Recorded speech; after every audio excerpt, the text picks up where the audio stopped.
It's like a loop machine. All around town, people trying to get down.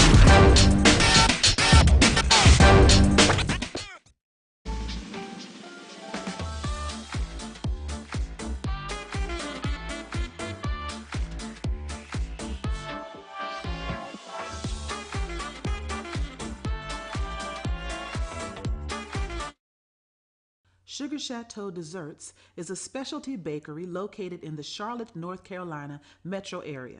We will create delicious and one-of-a-kind treats for any occasion. Sugar Chateau is currently shipping cakes in a jar, offering a variety of different flavors in a single-serve container that can help you celebrate in accordance with social distancing. Place your orders today by calling 803-526-7895 or visiting sugarchateaudesserts.com. This is Carlos Brown, letting you know that we're on the move. You can now catch the Carlos Brown Show beginning this July on the Black College Sports Network each and every Saturday from 11 to 1 Eastern Time. That's 10 to 12 Central Time. Same time, new place. On Facebook at the Carlos Brown Show and Black College Sports Network. Online at www.mybcsn.net and on the BCSN app available on Google Play and the Apple App Store. You see, Head & Shoulders has Scalp Shield technology, protects against flakes even between washes. It's never not working. Kind of like us. Number 15? Never not working. I don't like this one. Me neither. Let's get out of here. Head & Shoulders Scalp Shield, never not working.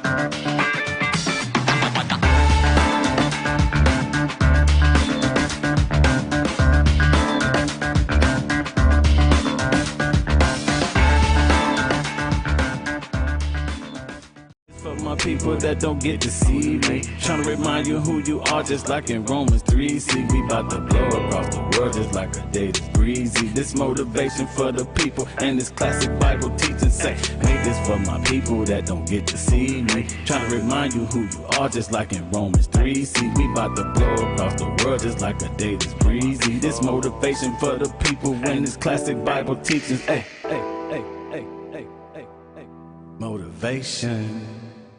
I'm returning to Clinton Parish, and Tampa's my community. I grew up here, went to school here, and my wife and I make our home here. What makes Tampa special are its people. So when I represent someone injured in my community, it's personal. Call my office and speak to a real lawyer and not some referral service. I will fight the insurance companies to get the settlement that you deserve. At the law office of Clinton Parish, we take the pain out of being heard. Oh, that spin class was brutal. Well, you can try using the Buick's massaging seat. Ooh, yeah, that's nice. Can I use Apple CarPlay to put some music on? Sure, it's wireless. Pick something we all like. Okay, hold on. What's your Buick's Wi-Fi password? Buick Envision 2021. Oh, you should pick something stronger. That's really predictable. That's a really tight spot. Don't worry, I used to hate parallel parking. Me too. Hey. Really outdid yourself. Yes, we did. The all-new Buick Envision, an SUV built around you, all of you. From novice to aficionado, find yourself here. High quality cigars plus personal customer service. Slow Burn is Waco's only mobile cigar lounge, featuring a meticulous, curated collection of premium cigars. Visit our website, www.slowburnwaco.com. That's www.slowburnwaco.com.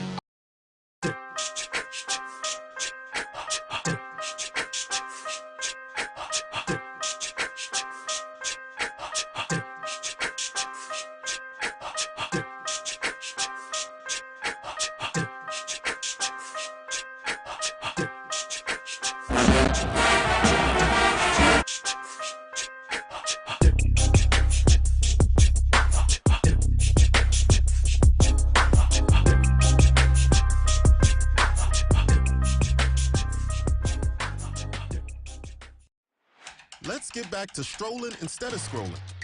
Before we can safely come together, we need the facts on COVID-19 vaccines. Visit getvaccineanswers.org so you can make an informed decision for yourself and for your family. Now, you can live in Texas and not have a good red meat blend. Texas Cowboy Dust is designed for steak and other red meats. It's out to be my most popular spice blend, made with onions, peppers, ground mushrooms, pink salt, and other spices. Texas Cowboy Dust also goes great with chicken, pork, vegetables, and adds a restaurant quality sheen to gravies and sauces.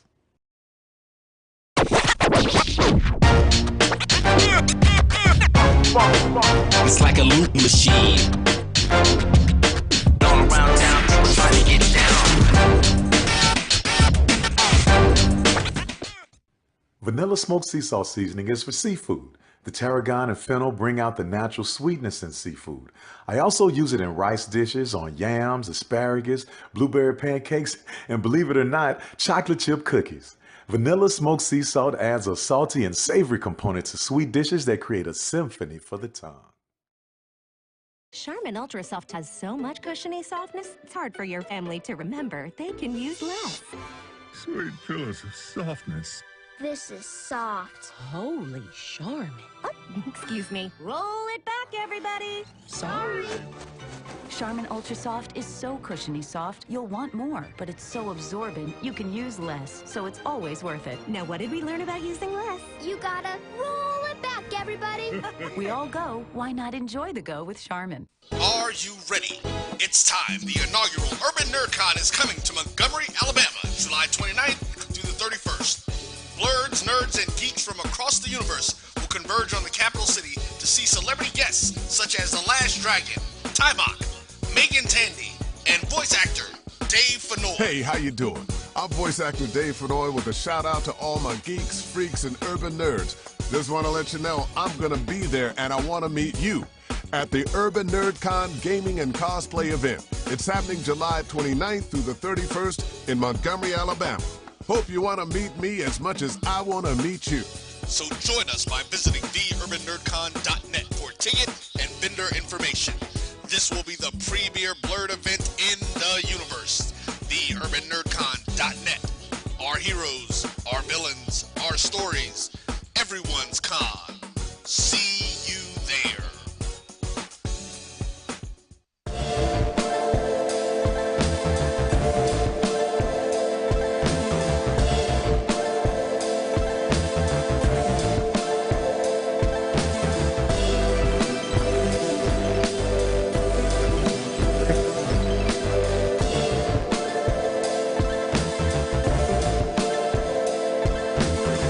Testing, testing.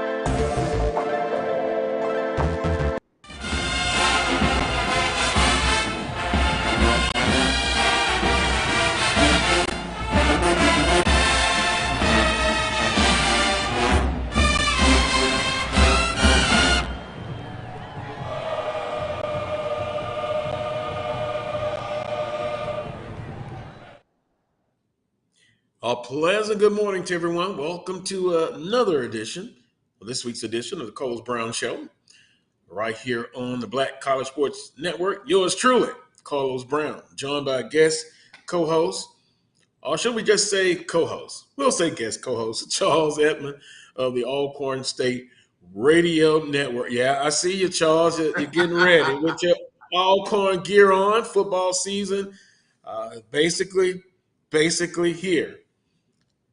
Coming up on today's show, the guest menu looks like this. You see him, Charles Edmond of the Alcorn State Radio Network. Then we're going to add in a few minutes after our first quick timeout, Kyle Mosley, HBCU legend, Sports Illustrated, Morehouse alum. He does a little bit of everything. When I say everything, literally everything. Writer, producer, host. He does it all. He'll join us for hour number 1. Then, following Kyle Mosley, Braxton Blackwell. Now, who is he? He is a commitment to Southern University football, a long snapper. A very important position, the long snapper. He's part of the special teams unit. He'll join us, and we'll talk with him. We'll get his story about committing and agreeing to play for Southern University. And talking with him earlier, he's excited. He can't wait to play but perform in front of the Jaguar Nation. Then, in hour number 2, regular guest, Coach Van Pettaway joins us here on the Carlos Brown Show. And then, last but not least, another commitment to Southern University football. He has championship pedigree, defensive back Jordan Carter, transferred in from Bowie State. We'll talk with him. So, a lot of guests for you right before the holiday Monday here on the Carlos Brown Show. Here's quickly what's trending, and we're going to get into this conversation. College football landscape is changing once again. USC and UCLA moving to the Big Ten. They've been accepted into the Big Ten, but guess what? There could be more movement forthcoming. What does this mean, or what is the effect will this have on college football and the FCS and, of course, the HBCU conference? The landscape is changing once again in college athletics. Also, Jackson State and Bethune-Cookman has decided to move the game to Jacksonville for their football game. I think that's a good move there. They must be anticipating a bigger crowd than what they would get at their home stadium. And last but not least, the NBA free agency has hit in 2022. Huge news already.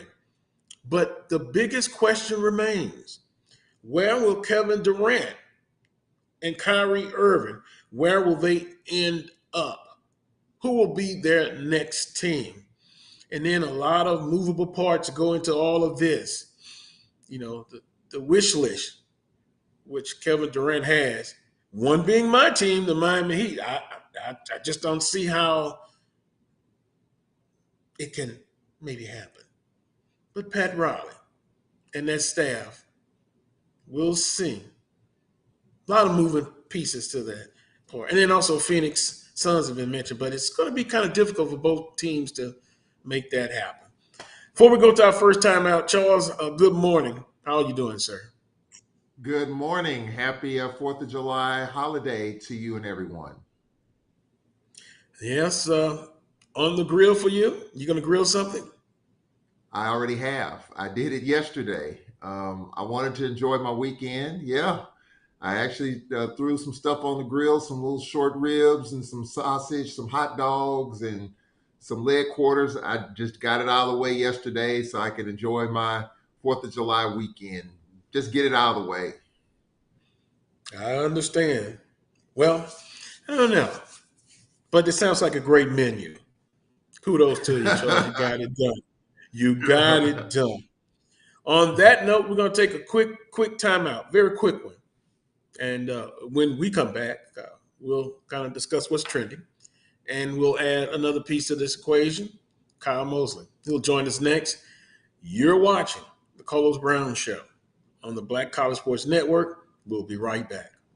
For 200 years, Montgomery, Alabama has been making history by people who had the courage to stand up for change. Today, this riverfront city has been reborn, embracing the past and looking forward to the future. From the National Memorial for Peace and Justice to the stage of the Alabama Shakespeare Festival, this is where history was and is made. We are proud to call Montgomery home, and together, we can be the change. Have you had your Earth Blend coffee today? At Earth Blend Coffee, we take pride in offering you the very best of beans across the world, blended and roasted to perfection, giving you superior quality and satisfying and flavorful taste. Experience the world in one cup. with Earth Blend Coffee.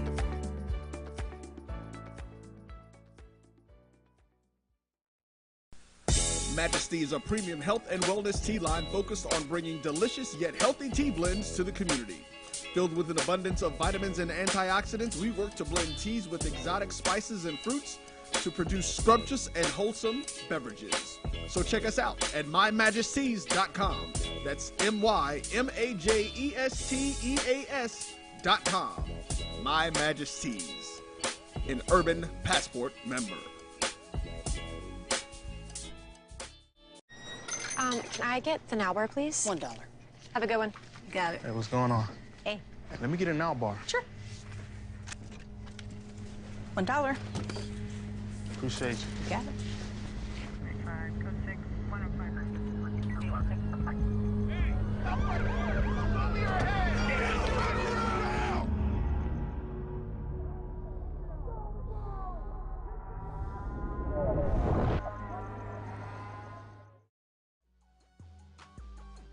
This is the Dean of the College of HBCU Sports, Kenyatta Cavill of Dr. Cavill's Inside the HBCU Sports Lab with Mike Washington and Charles Bishop.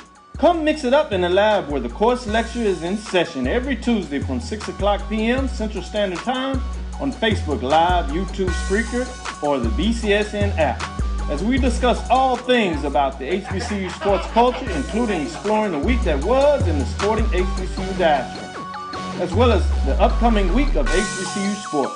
With me, the Dean, the College of HBCU Sports, on Dr. Cavill's Inside the HBCU Sports Lab with Mike Washington and Charles Bishop. Course lecture dismissed.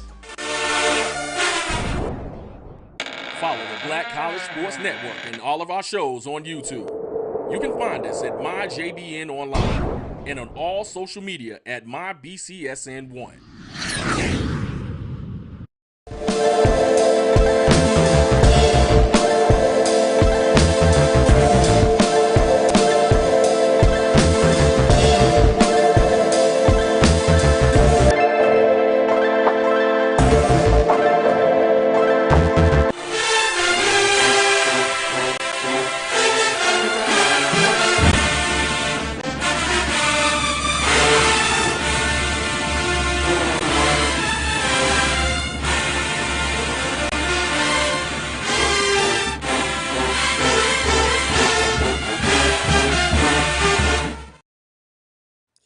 Welcome back to this week's edition of the Carlos Brown Show right here on the Black College Sports Network. I'm Carlos Brown, Charles Edmond, and now joined by Kyle Mosley. Kyle, good morning to you. And man, you do so many things. Once again, talk about all of the projects that you have going on. Tremendous amount. Yeah. Look, I have a 17-year-old. He's about to go to college, so I have to do a lot of stuff, Carlos. Yeah, man. He's talking about going to some big name schools, man. So anyway, I've been fortunate enough to be able to write for Fan Nation on Sports Illustrated. I'm the managing editor of the Saints News Network, as well as HBCU Legends, as well as the Pelican Scoop. And we have a staff of 9 writers right now across the board. Plus, we have some guest writers that come in from time to time. But it's been a thrill, man, and we're growing. And we'd love to have you guys follow our content and join us and give us some feedback. And I'm also looking for some new interns this season as well. Oh, that's great news. And you know what? Speaking of that, I could use one for this show. 1 or 2. How many you suggest, Kyle? Maybe I'll work with man. Southern University Mass Communication. Maybe Alcorn. It doesn't matter. Yeah, look, at least 2 guys. I know for Saints News Network a few years ago, we had 5 guys that were interns, and they did a great job for us. A couple of those guys went on to sports programs. One is with the Dodgers. The other went to the New York Giants. So, yeah, I mean, we love to have those type of guys. And I forgot another one went to ESPN. So it's a great way for a person to be able to break into journalism or broadcasting, get your feet wet as an intern. And you never know, man. You have a lot of people who are looking for, especially minorities at this point, to be a Mhm. part of that process. So, hey, come on board. I'm like Suge Knight. If you want, if you don't want the editor all in your business and all dancing all into your articles, come on board the Saints News and HBCU Legends. I understand, and you're absolutely right. What a great opportunity! And speaking of opportunities, in my trending notes, I can't believe I forgot to mention this one. So I'll do this. Why not a series from Anscape produced by NBA player Chris Paul in the third season to feature the Southern University fabulous dancing dolls. Now, how could I forget that, Charles? Yeah. In my notes. So kudos, behind the scene look, previews, I believe August the 11th, ESPN Plus. That's huge because, you talk about content and HBCUs, although they've been here, college and sports and academics for many, many, many years. Now it's really, if I can use this term, hot to be involved with HBCUs and then, the content, television, viewership, all of that. But kudos to Southern University and Chris Paul, executive producer. I know I'm going to watch, Carlos, guy.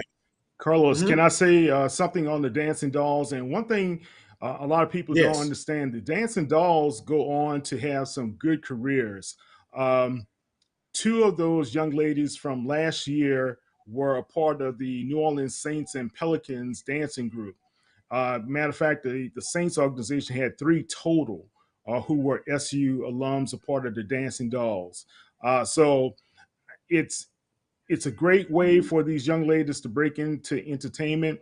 But one was even an attorney in New Orleans area, so it's really good to see what these guys are highlighting. And of course, I used to always look forward to the Human Jukebox, but the Dancing Dolls was just the icing on the cake at the Bayou Classics. Yeah, well, and of course you can't separate the two entities, but guess what? Just fabulous, and that's great news. And once again, it's going to be some content that you can put your eyeballs on, and watch. But kudos to everyone involved with that. College football landscape, big news: USC, UCLA moving to the Big Ten. They've been accepted into the Big Ten. Now we're kind of hearing where does that put Oregon and the University of Washington in the mix. And then when that news broke, guys, I Stanford. immediately thought about the SWAC and FCS as a whole, uh, the trickle down effect, and what will that be? But first, Charles, get your thoughts on the big news in that component with college football landscape, changing now, the landscape changing with USC and UCLA moving to the Big Ten in 2024, I believe. Well, it was just a matter of time before you saw probably some major shakeups. Did I expect this to happen at this time? No. Did I expect those two to move east? No. But you kind of felt like the Power Five was going to be shaken up a little bit just based on the amount of money and with the everything that's happening there. So I did not expect this, but this is where we are. And now, we'll see what's going to happen with Washington. We'll see what happens out there with some of those teams coming in. There's going to be some more moves for sure. Now that the NCAA is kind of done away with the divisions, conferences can do away with that. It's just going to be a madhouse. What's going to even at the FCS level, Carlos? I mean, you look at Stephen F. Austin, you look at Sam Houston. Those teams are moving up. So this is just only the beginning. And I have two words for those who follow college football, whether FCS or FBS: buckle up. Because even in the MEAC, you don't know where that's going to go with the teams that are there. Howard had an invitation. They turned it down. They're going to stay in the MEAC for now.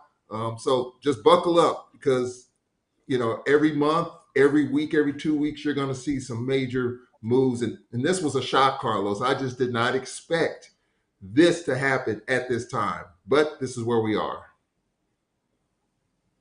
Kyle? Yeah, they kept that under wraps pretty well, man. Texas, Oklahoma joining the SEC last season. You look at the programs from California going to the Big Ten. Really, that's really unheard of, right? But that's where we are. You're talking about $1 billion in revenue that's going to be generated for this conference per year. Television revenue. Let's get this straight. Television. So it's a financial move. So that means out of the 12 teams, they get $833 million per school. And we're not even talking about the revenue that they're going to generate from attendance and other licensing and things to that nature, right? So when we look at the SWAC, MEAC, CIAA, SEI, AC as well, and I know last season Deion Sanders at the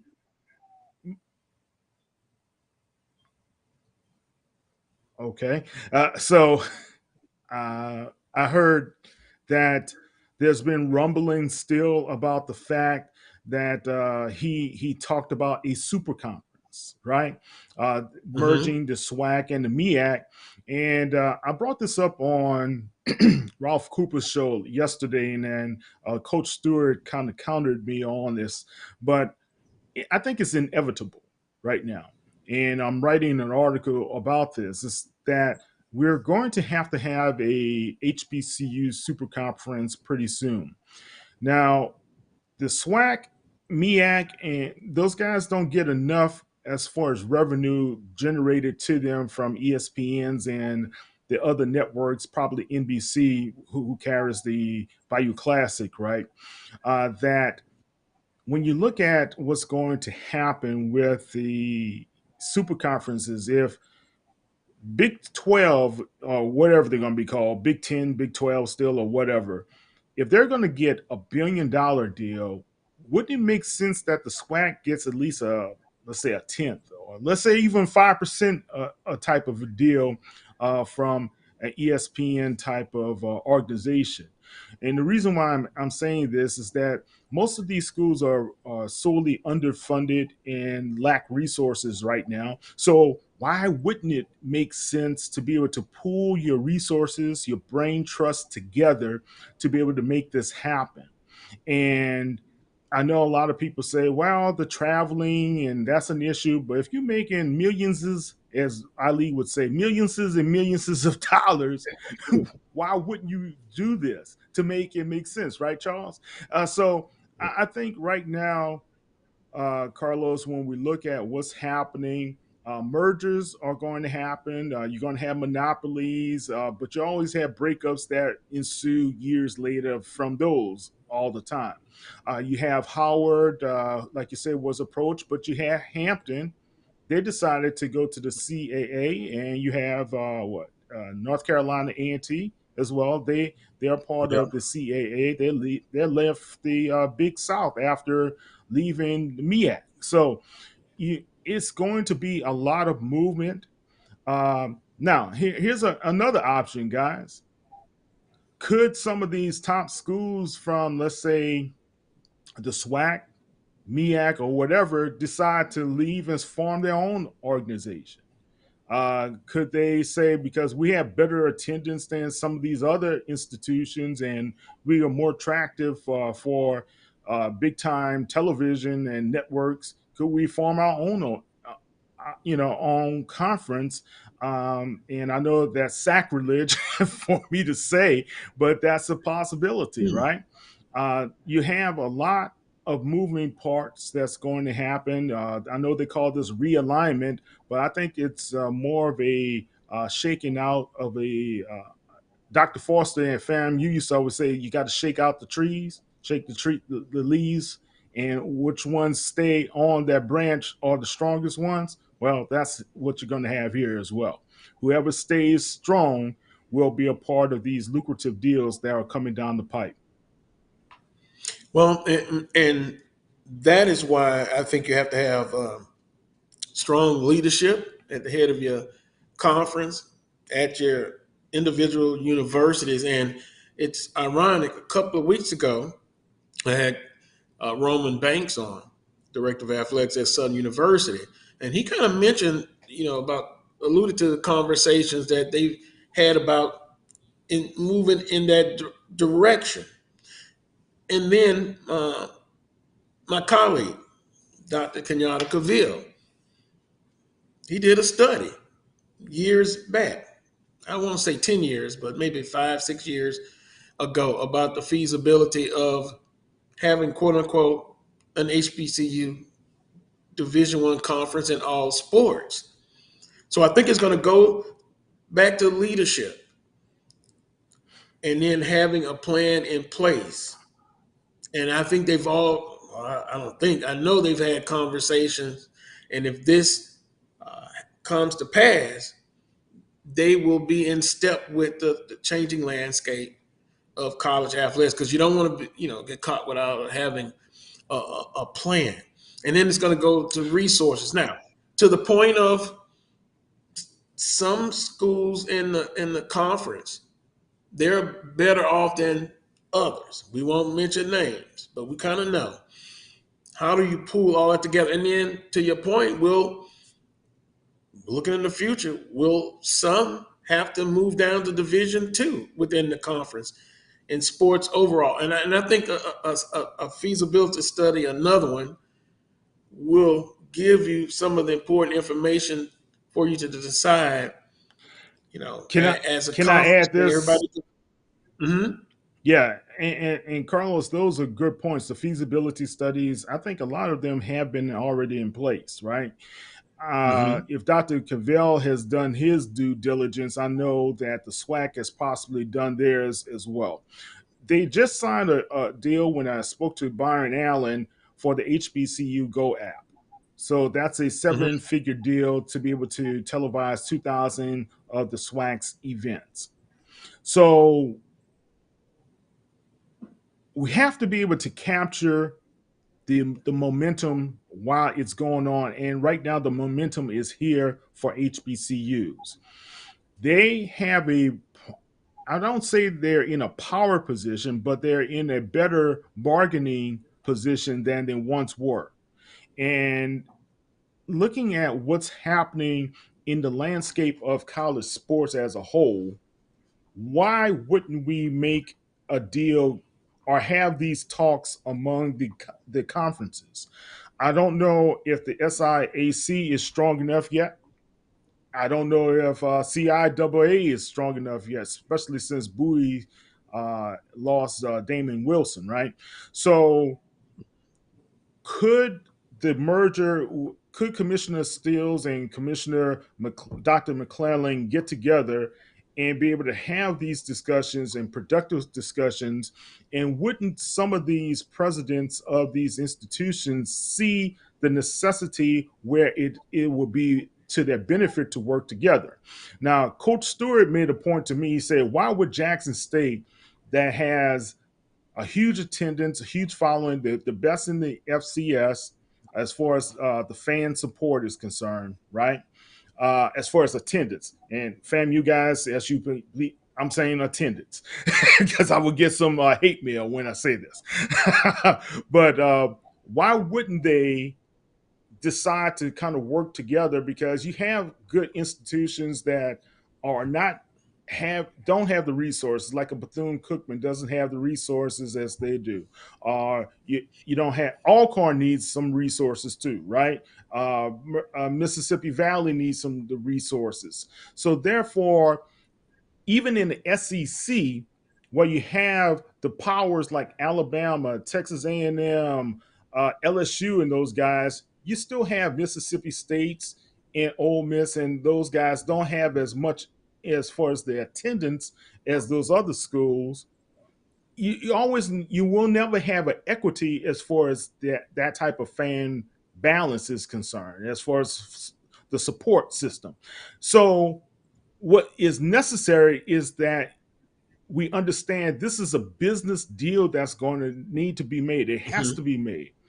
And if we're going to be strengthened as far as the resources, we've got to be able to work together to make this happen.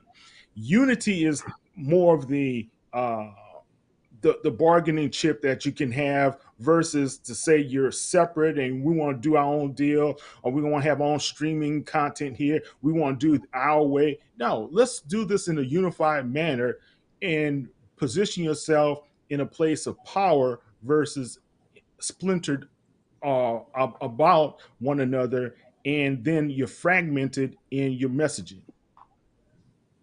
Yeah, and I understand that point, guys. But we do know some need, like I said before, needs more resources. You know what? But I think if you look at it as a whole, every institution will say I could use more resources, alumni support, uh, you know, fans, and I say fans because some supporters of the universities perhaps are not alums, but they're supporters. In other words, you need help across the board. So I think if you ask each president, each AD, each individual coaches, they'll say we can always use more resources. But to your point, no, you're not trying to kick out anybody. But with that study, it will show you who needs more help. And to your point, yeah, we unified, we help them. And again, I think these discussions have been ongoing.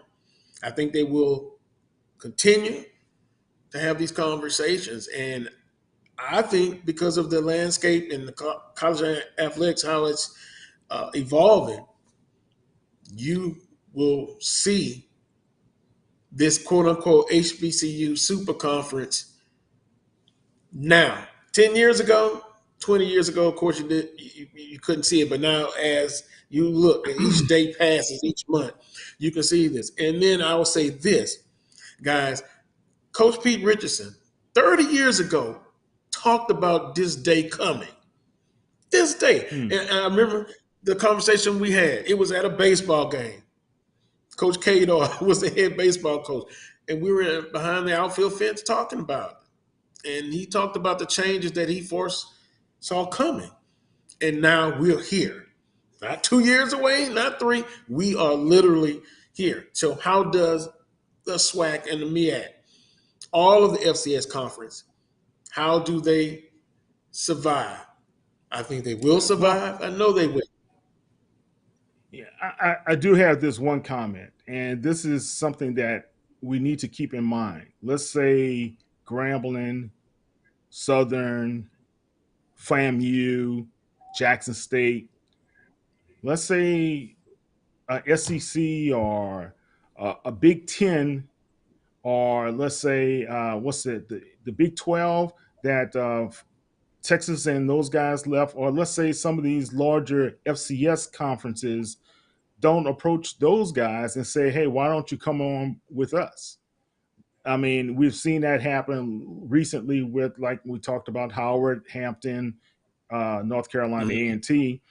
Are they going to be at risk in losing these major programs if they don't try to make a move as soon as possible? Good question. I can see it. I can see that. Yeah. Because, some of the institutions inside the Power FCS conference, they're talking about moving up to FBS, right? So with that being said, then there's always been conversation about quote unquote the Power Five. And basically now you're seeing it now, the SEC and the Big 12. And then you throw in a piece of Notre Dame. They're a free agent. So between NIL, the collectives, the Power Fives, maybe leaving the NCAA altogether, man, you've got to have a plan, and then you've got to execute that plan, and you have to be planning as of yesterday. Charles will give you the final comments, and then we'll hold it right there, and then we'll get ready for our next guest. Well, yeah, I mean, you talked about your conversation with Coach Pete Richardson. Do you remember about a decade or so ago, there was this so-called meeting in Jackson with Jackson State, Grambling. You heard rumors, Southern University. Remember, they were thinking about breaking away from the SWAC. Remember that meeting that was held even a decade ago that was discussed amongst those schools at the time to try to break away. And it didn't happen, but there were some private conversations about it. It didn't go anywhere. But I think this is, as far as the super conference, we know what the SWAC is about. But then you look at the MEAC side, what's left of the MEAC. You talked about business. It is a business. It's, to me, as a SWAC graduate, as a supporter of the SWAC and HBCUs, to me, it's about business versus pride. So obviously Howard's going to stay where they are for right now. But what's left of the MEAC? We all know the business model behind this, but will the pride of those institutions left in the MEAC, will the pride get in the way to prevent that from happening? Remember when A&T left the MEAC, there were a lot of A&T fans that didn't want to leave the MEAC. Even though it was a business decision, just the history of the MEAC, the culture of the MEAC, fans of the MEAC and A&T didn't want to leave the MEAC. So now what's left of the MEAC, do those fans, do the Howards of the world, the Morgan States of the world, do they want to be in this business model, or is this about pride and just saying, you know, we've been the MEAC for 100 years and we're going to continue to stay that way? Unless that attitude changes, I think it's going to be tough to pull off, even though we know from a business standpoint that's probably what needs to happen. And you're right, Kyle. Coach Sanders said it a year ago. He saw this coming. You know, we don't know if it's going to happen or not, but he just threw it out there. And now it's growing some legs a little bit. Well, the current model is unsustainable, guys. Let's just be frank about this. And whether we like it or not, we love sports from a fan perspective, right? But this is a business. Whether you like it or not, even in high school, it's a business. Football is a business. Basketball, all that's a business. And therefore, we've got to treat it as a business-like decision versus a emotional decision. Dave Ramsey says it's best. It's take your time before you make an emotional decision. Mm-hmm. And right now, let's not make an emotional decision. I think that's what has happened over the past year when Deion Sanders said what he said, and the MEAC sharply retorted. Remember that press conference happened, and they immediately had an announcement against it. But you've got to be able to look at what's happening. Now, what's affecting the SWAC is also this, the inside rumblings with the streaming deals with Grambling's deal. PepsiCo may leave those guys as a sponsor as a result of if they can't get this taken care of and worked out. Because you got two different streaming apps that are going to be competing with one another. I know that HBCU, I forgot the name, Digital or whatever, they've been picking up colleges left and right. So what's going to happen there will also make a determination how things will go forward with the SWAC. I've been monitoring that on social media, and you know what? It's going to be interesting. But I will say, from a personal note, I have faith in Dr. McClellan. And when this new contract is put down by the conference, I think and it's just my opinion, my words, I think digital content, all of the things that people are discussing, it's going to be in place. In faith, I have with Dr. McClellan. On that note, how long will we have Dr. McClellan? Well, what are you saying, Kyle? Are you trying to say that the commissioner is going to go somewhere else? That's always a possibility. There's a big opening in the NCAA right now. NCAA needs a president. Dr. McClellan is a prime candidate, is he not? I would think so, my 2 cents. But that's why you develop relationships. Kyle, you've started a whole bunch of stuff on that note. but hold on, Kyle. We'll come back to it. I got to get to my next guest. We're going to take a – that's very interesting. Very good, Kyle. Take a break. Come back. Scheduled to join Braxton Blackwell, long snapper. Very important position on a football team. He doesn't perform, everything breaks down.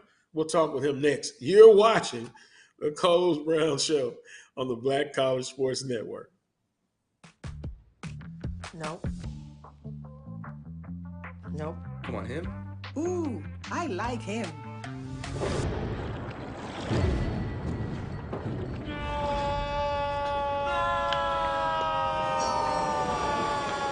Quick, the quicker picker-upper. Bounty picks up messes quicker, and each sheet is 2 times more absorbent, so you can use less. He's an 8. He's a 9. Bounty, the quicker picker-upper. Yeah.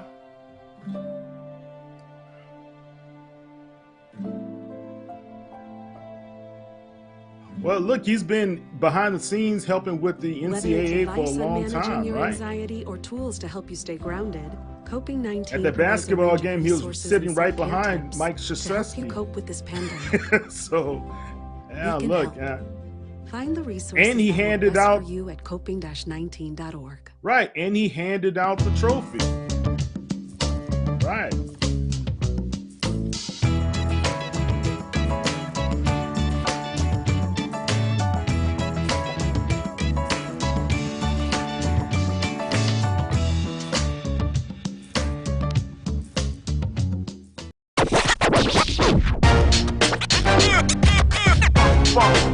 It's like a loot machine.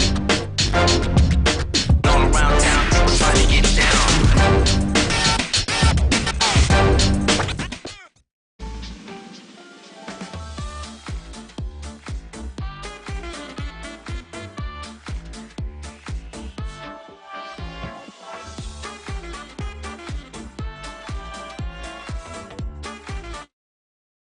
Sugar Chateau Desserts is a specialty bakery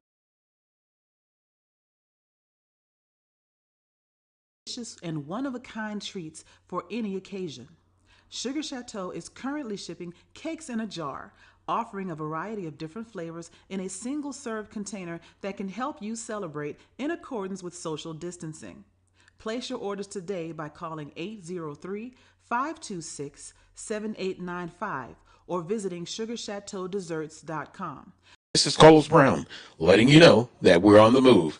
You can now catch the Carlos Brown Show beginning this July on the Black College Sports Network each and every Saturday from 11 to 1 Eastern Time.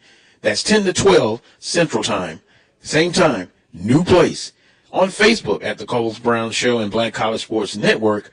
Online at www.mybcsn.net and on the BCSN app available on Google Play and the Apple App Store.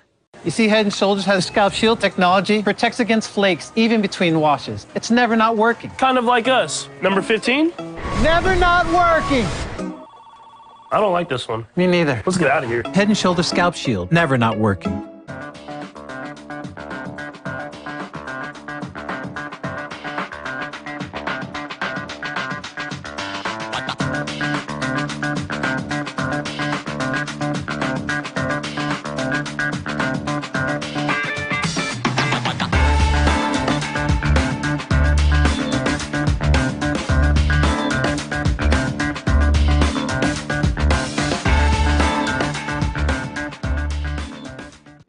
People that don't get to see me, trying to remind you who you are, just like in Romans 3. See, we about to blow across the world just like a day that's breezy. This motivation for the people and this classic Bible teaching say, make this for my people that don't get to see me, trying to remind you who you are, just like in Romans 3. See, we about to blow across the world just like a day that's breezy. This motivation for the people and this classic Bible teachings. Hey, hey, hey, hey, hey, hey, hey. Motivation.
tell you what, that has me fired up just watching that. Welcome back to the Carlos Brown Show right here on the Black College Sports Network. Now I'm going to be joined by our next guest, and he'll get a chance to perform in front of the Jaguar Nation. Braxton Blackwell, long snapper, committed to Southern University. Braxton, welcome to the Carlos Brown Show. Good morning. How are you doing, sir? Good morning. How are you? I'm blessed to be able to come on the show, Carlos. How are y'all doing? We're doing fine. We're getting ready. It's getting close to fall camp and football season, but I wanted to have you on the show and talk to the audience. Of course, your recruitment and your journey to Southern University. We can start there. Talk about how that's been. Yes, sir. So, I actually went the JUCO route out of high school. So, I played the COVID year in 2020, and then I played the 2021 fall season as well. And then, come after the fall of 21, I actually transferred to Western Kentucky in the spring semester, and I went through the whole spring. I did the spring practice and everything. And whenever I got there, I worked my butt off every day, but I just wasn't really fitted in at that place, so I decided to enter the portal. And going through the portal, I had a lot of coaches reach out, and I really got a sea of understanding of each coach's side on why they wanted me to choose their university.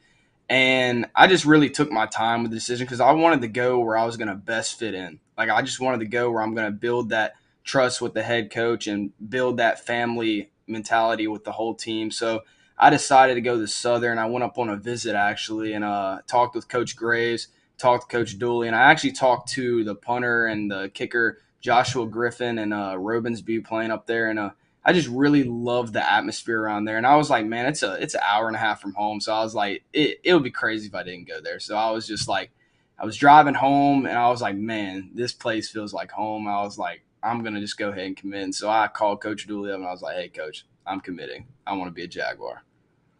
So wait a minute, as you were driving back, and it was like, boom, Yeah. okay, hey, Yeah. I'm gonna call, and I'm feeling right about it, and I'm gonna call Coach Dooley and say, look, I want to be part of the program. Is that correct? Yes, sir. That is correct. Wow. And so after that, of course, you go back home, but a little bit more about the actual trip on the campus, your thoughts, the other persons that you met that, besides, in the athletic department, if you can, how was that for you on the campus? The campus was great. We walked around. I actually walked into the cafeteria area and everything. Just there was, at least like 40 people in there, and they would just all they would talk and stuff, and everybody was so nice. Even the people up at the front that was running the cafeteria even said hey to me and everything. It just felt like a family, and it just felt like everybody brought you in and just loved up on you and everything. It was really nice. And guys, and this is for everybody. You hear that all of the time when you talk to recruits or they pick a place to play at. It got to feel like family. How important is that? And this is just for everybody to comment.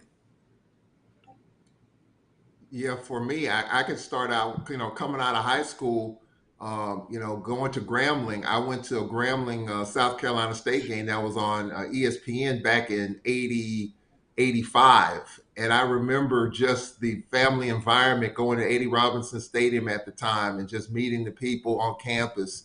And that was a selling point for me, in terms of the mass comm department and just the people. I think that is so important because as we talked about in the last segment, it is a business, yes, but yes, you want to feel comfortable with where you're going and what you're going to be doing. And obviously for Braxton, he felt that, going to Southern University. And so that comfort level to me was critical. Yeah, well, look, man, I didn't play ball, but at Morehouse, when I met the recruiter at the Louisiana Superdome back then, that's what it was named. And he talked to me, and then I had two other subsequent phone calls with these guys, and they made you feel at home. They made you feel like you could be a part of the system.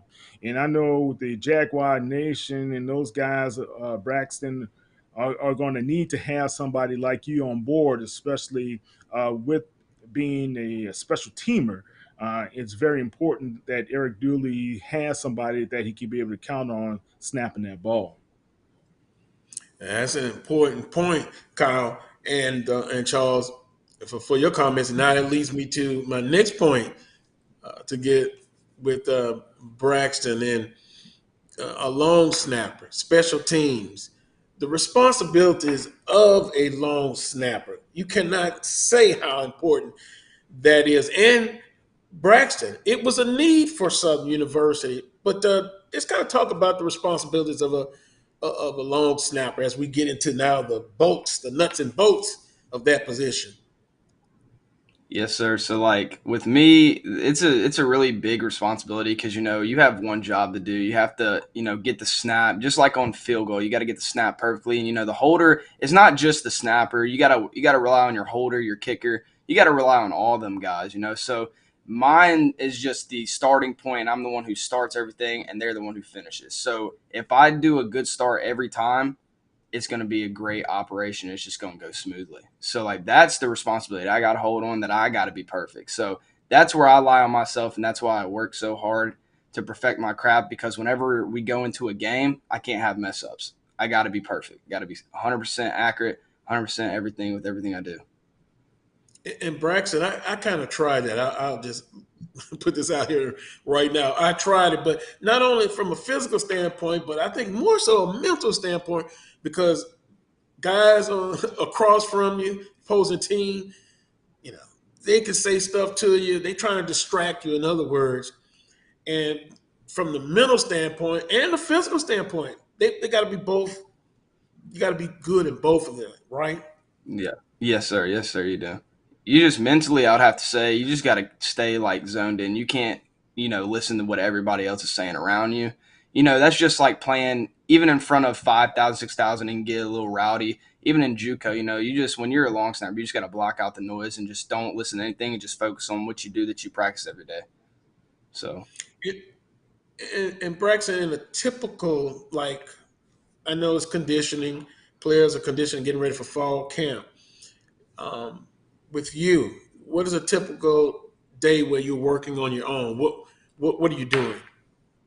I would have to say, usually I would get up, wake up, and eat breakfast, and then go outside, do a couple snaps, work a couple drills, just to fine tune my snapping, just to get to the perfect level that can be. So whenever I do go up to Southern, I'm already locked in and ready. So I don't have to, go up there and prepare myself when I'm already be prepared.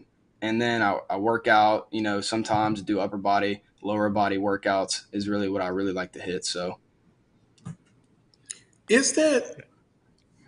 how hard is that to snap the ball? I guess playing football, practice makes perfect, and then it comes second nature to you. But that, once again, that is a very important position that you play to snap that ball. And then not to talk about weather conditions, because you have to play just like any other player, depending on the weather conditions. Is there a difference when the weather is not well for you? Honestly, in my point of view, I've played in probably one of the worst conditions ever over at my junior college. We actually had to play in 15 mile per hour, 20 mile per hour winds, and it was storming, and the field was grass. So it was like a mud field. So I had to go out there, and they were throwing in wet balls to us. They weren't giving us the dry ones or anything. So we just had to go in and snap the ball that they were already using. So I would say it was really hard, because you have to really, honestly, when I do it, I try and snap the same, but I kind of try and just focus on getting it there, because I even one slip up could make the ball just shoot up everywhere. So it's you got to just figure out that one rhythm during the game that you can just keep, even though the weather conditions aren't really helping you. So that's what I do. But Carlos, can I ask a question? Yes, sir. I have been always intrigued with long snappers, man. You guys are like kickers. You have to have a mind of your own, really, once you go out there to do this. Have you had any training or any insight from like anybody in the pros or anybody in the upper college ranks to be able to help you refine your technique? Okay, so answering that question, I have actually not had anybody specifically do that, but I have went to a couple camps and stuff like that, and I got some kind of mentoring to where I can kind of perfect myself. I really just learned myself watching videos of pros doing it and watching college guys talking with people and kind of getting insights from what they have to say. So I really am self-taught. So like everything that I've done is really just self-teaching by myself. So That's impressive. That's impressive That to do that. is. That's very impressive. Because I've seen footage of you. You know, I think it was a camp. I think you were in Dallas. I think, and just watching that. I, once again, just put emphasis on this. It is not everybody can do this. It is a great craft, and it's a specialization craft to me because I mean you mentally, physically, if you're off, it throws everything out. And we were talking when we were setting up this interview, and Charles is going to think I'm going to be picking on him because he was calling that game. But that Alcorn State game, Southern kicks that field goal, Luke Jackson, and they win it. Smile, Charles, smile. Um, but you were saying that you look you looked at that, and that's how important it is. Special teams can win you or lose you games during the season, Braxton. yes, sir.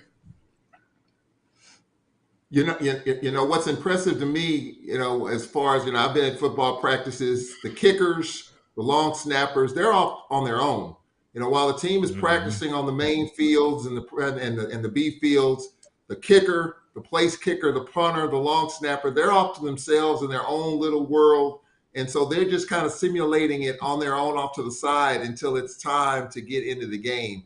So it's impressive how you're able to pull that off, considering not saying you're not a part of practice, but you are a part of practice, but you're kind of in your own little clique until it's time to perform. And, how do you keep focused with that, especially during practice, knowing that your little group, your kicker, your punter, your place kicker, and yourself off to the side, just doing your own thing. And then boom, all of a sudden you got to perform and the light comes on. Yeah, it's really just getting used to that position. Like going into it, being a kicker, long snapper, and punter, you just know going into it that that's what you got to do. You're not like the other positions that you're just on the field 100% of the time, or even 98% of the time type stuff. So like you just got to go out there and just know that that's your job. You just got to get it done. And you just really just got to keep an open mind to it and just know that that's what you signed up for and that's what you're here to do. So that's what you got to get done. So. It almost sounds Do you like play any other positions? I did play in high school. I played a little bit of linebacker and receiver, but them days are over. well, once again, it's important what you do as far as on the field is very important. For this 2022 football season for Southern University, it's great to be a player in the conference now. You have Coach Sanders at Jackson State. I know that game is important, but they're all important. Braxton, your thoughts on when it's time before that first game to play in A.W. Mumford Stadium in front of Jaguar Nation? How do you think you're going to respond as far as your feelings?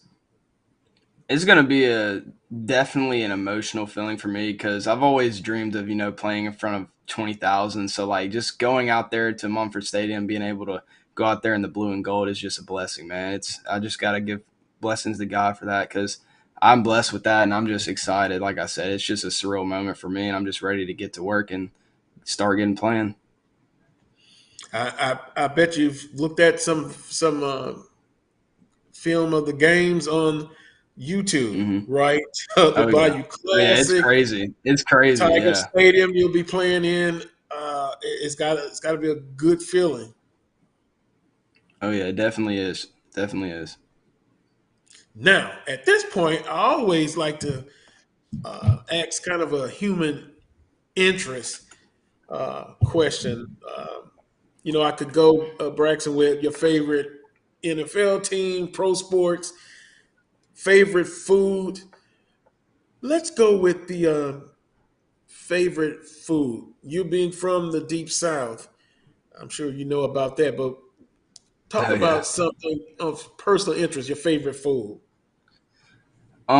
So my personal interest, honestly, I like really I could eat this every day just because it's just good to me and it helps out also with how you feel as your body. So I really like eating chicken and rice a lot. So like that's like what I like to eat almost every day is that. So that's like my favorite. I know it's kind of crazy. Not many people say just chicken and rice. That's just what I like to eat. It like just makes you feel good, makes your body feel good, and I just kept eating it. I did it at Kentucky, and I just have continued doing it. So I just like it. Well, hey, that's human interest to me. That question there, chicken and rice, that that's fine. Because I would be willing to say that here at Southern and in Louisiana, you're gonna have better food than Western Kentucky. I guess I'm taking a little dig Oh, there, for right? sure, for sure. Man, being from Mississippi, going up there, you can tell the food and the people up there did not know how to cook like South people. Hey, Look, man. guys, that's a selling point. Yeah, you gotta get some dirty rice though, too, man. So Oh man, dirty rice is good. I like that too. You're gonna get me hungry, man. Come yeah. on now. um, Last thing, when you came on your recruiting visit and you enjoyed that, are you in dialogue with other student athletes that have transferred into the program, and do you keep in constant uh, touch with those guys on the team as well? Honest, That's here now. Honestly, I think the only one that I really stay in contact with, because I haven't really talked to any of the transfer guys, but I've talked to a couple guys on the team that kind of just said welcoming me and stuff like that. But I've been staying in contact every day with the guys that I'm going to be working with a lot, which is Robins, Luke, and Joshua. Mhm. So like I've been in contact with Robins more though. Me and Robins actually played in JUCO against each other. He played at East Central and I played at Mississippi Delta. So, and we had always told each other, it was crazy how it all happened. We had told each other that we wanted to play football together and we wanted to be on the same team and play together. And it's just crazy. He's actually helped with the recruiting process too, giving me a good name to Coach Graves and everything. So, like, I got to appreciate him for that as well. So, but I'm excited. Like I said, Robins is the main guy that I stay in touch with, though, out of all the guys that are transfers. So, Wow, and how ironic, Charles. Charles doesn't think I'm picking on him, but you know that guy as well, and Joshua from Vicksburg High School. Charles, correct? Yes, absolutely. Yeah. I mean, it's North Charles Central. is so excited. Yeah. Yeah. Yeah. Charles Special is so teams, man. excited. Special teams. That's a critical. I mean, it was a field goal that won the game against Alcorn, and how important that position is in terms of kicking that field goal and long snap. So yeah, I'm familiar with all of that. So yeah. Let's let Kyle in on this. Kyle, Charles calls the football games for Vicksburg High. Joshua Griffin played at Vicksburg, now at Southern University, and the punter that Braxton mentioned punted for Alcorn State. So that's the tie-in, Kyle. Well, I'm look, taking a little shot there at Charles Edmond there. yeah. Well, I'm gonna say this, Braxton, man.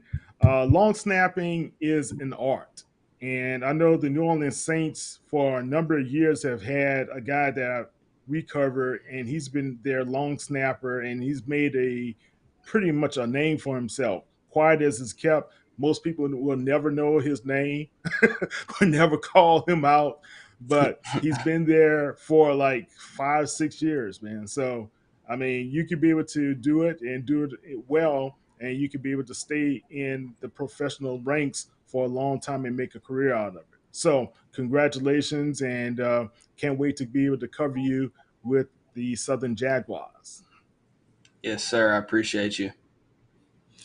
Well, Braxton, our conversation has to come to an end, but if you want to, you can say something to the Jaguar Nation and the SWAC Nation. They're all watching.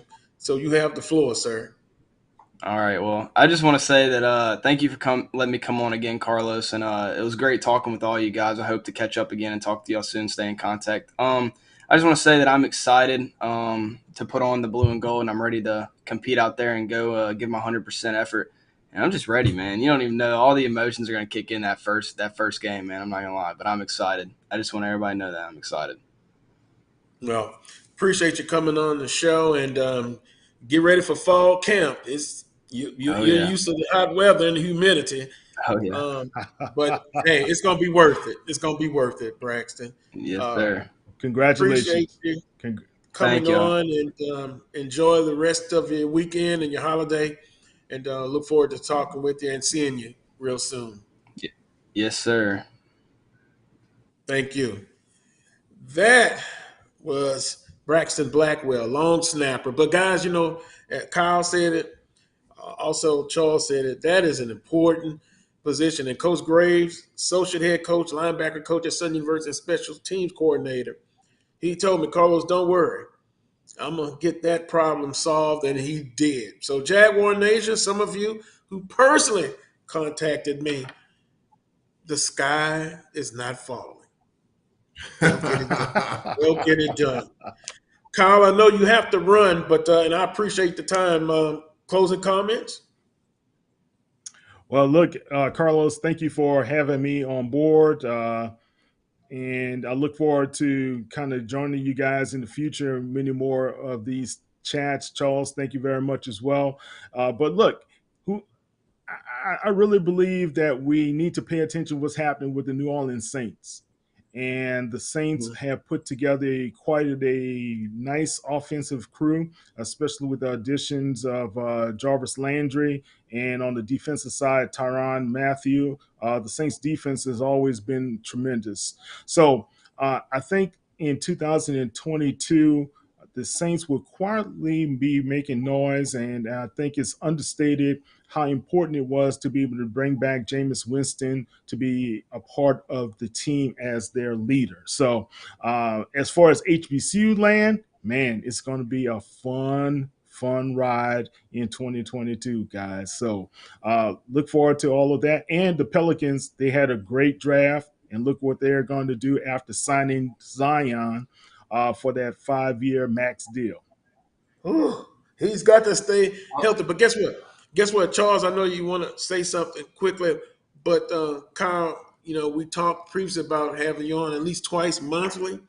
If you could commit to that for our audience right now, okay, we can talk more NFL, man. Saints, and the Pelicans, and I might just ask you about the Miami Heat. But anyway, NBA, but I know the Pelicans will do that, so we appreciate that. Charles? Well, I just want to ask Kyle, a little bird told me recently that they saw Kevin Durant signing in New Orleans. I know KD, I know there's a possibility the Pelicans might be in that KD sweepstakes. Is that is that fact or fiction? Well, I think he might have been there for the Essence Festival, man. So, look, KD is a great talent. The Pelicans have one of the best young core of talent. You have, especially under 25. So you have Zion, you have Brandon Ingram, you have Jose Alvarado, Herb Jones. And as well as this young guy, Dyson Daniel, as well as EJ Lytle that they just picked up. So you look at all that young talent, and I'm not saying KD won't be, you're talking about one of the best players in the whole world to be able to come into their system. But I think what they were able to do to push the Phoenix Suns in that first round of the NBA playoffs this past season, you have to think these guys are on the uprise together. Now, I do think it is critical for New Orleans to look at through free agency if they could be able to pick up a veteran with championship pedigree to be able to come on in. I'm not sure if KD is willing to be a part of that type of young up and coming team more than partnering with Carlos, your Miami Heat. And I know he loves the chance to get with Butler down there, so in South Beach. So other than that, the KD sighting, he just may have been on Bourbon Street hanging out, having a good time during the Essence Festival. I'm just saying. Well, but look, but as I always say, also, you never know. You never know. And one thing we do know is going to be an exciting time. You know, it's real exciting when even in the off season, quote unquote, it's still a lot to talk about. So on that note, Kyle, we'll look for you again in about a couple of weeks. Appreciate it. Have a great weekend, and we'll talk soon. All right. Thank you, guys. Y'all take care. All right. Thank you. We're going to take a quick time out. Coach Pettaway, I know, has been ready to go. We're going to continue some NBA talk. Free agency, Charles. You're watching the Carlos Brown Show on the Black College Sports Network. We shall return. I'm returning to Clinton Parish, and Tampa's my community. I grew up here, went to school here, and my wife and I make our home here. What makes Tampa special are its people. So when I represent someone injured in my community, it's personal. Call my office and speak to a real lawyer and not some referral service. I will fight the insurance companies to get the settlement that you deserve. At the law office of Clinton Parish, we take the pain out of being hurt. Oh, that spin class was brutal. Well, you can try using the Buick's massaging seat. Ooh, yeah, that's nice. Can I use Apple CarPlay to put some music on? Sure, it's wireless. Pick something we all like. Okay, hold on. What's your Buick's Wi-Fi password? Buick Envision 2021. Oh, you should pick something stronger. That's really predictable. That's a really tight spot. Don't worry, I used to hate parallel parking. Me too. Hey. Really outdid yourself. Yes, we did. The all-new Buick Envision, an SUV built around you, all of you. From novice to aficionado, find yourself here. High quality cigars plus personal customer service. Slow Burn is Waco's only mobile cigar lounge, featuring a meticulous, curated collection of premium cigars. Visit our website, www.slowburnwaco.com. That's www.slowburnwaco.com.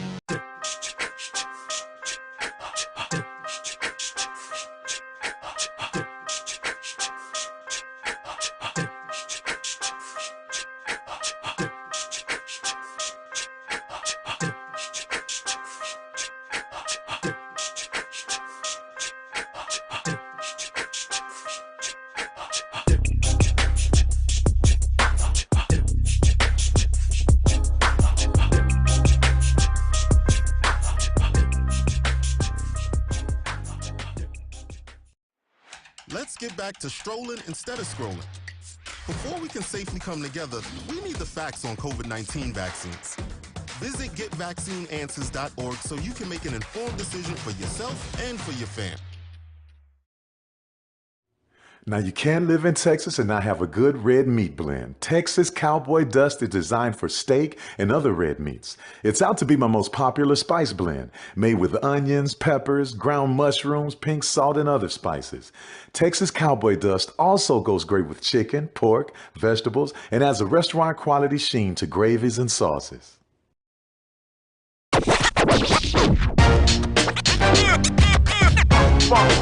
It's like a loop machine. All around town, people trying to get down. Vanilla smoked sea salt seasoning is for seafood. The tarragon and fennel bring out the natural sweetness in seafood. I also use it in rice dishes, on yams, asparagus, blueberry pancakes, and believe it or not, chocolate chip cookies. Vanilla smoked sea salt adds a salty and savory component to sweet dishes that create a symphony for the tongue.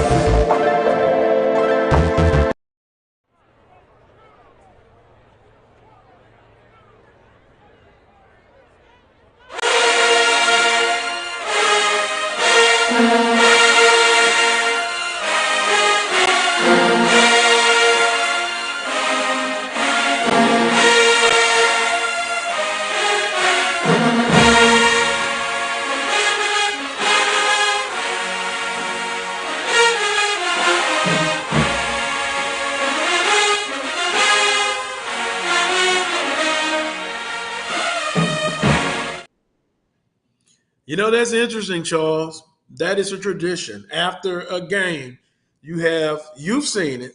Coach Petaway have seen it. You'll have rows of people down there listening to the human jukebox, which I refer to as the digital human jukebox. It's a tradition. It is nice. I love it. Good afternoon, Coach Petaway. How are you doing, sir? Good afternoon, Carlos. I'm doing great, man. It's just great to be in the land of the living. That is a true statement.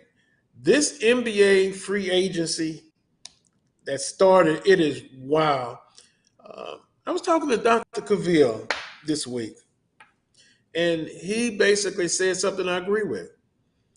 You really have excitement when in the off season it is so much conversation going on, and your season just ended. It's an all year situation. But Coach Petaway, the biggest question, and we've have some big things going on in the NBA 2022 free agency. KD, the Slim Reaper, I like when they refer to him that way, and Kyrie Irving. Where will they end up? I know that's just a broad question, but take a stab at it, Coach Petaway. Well, I think it's easy in KD's with him.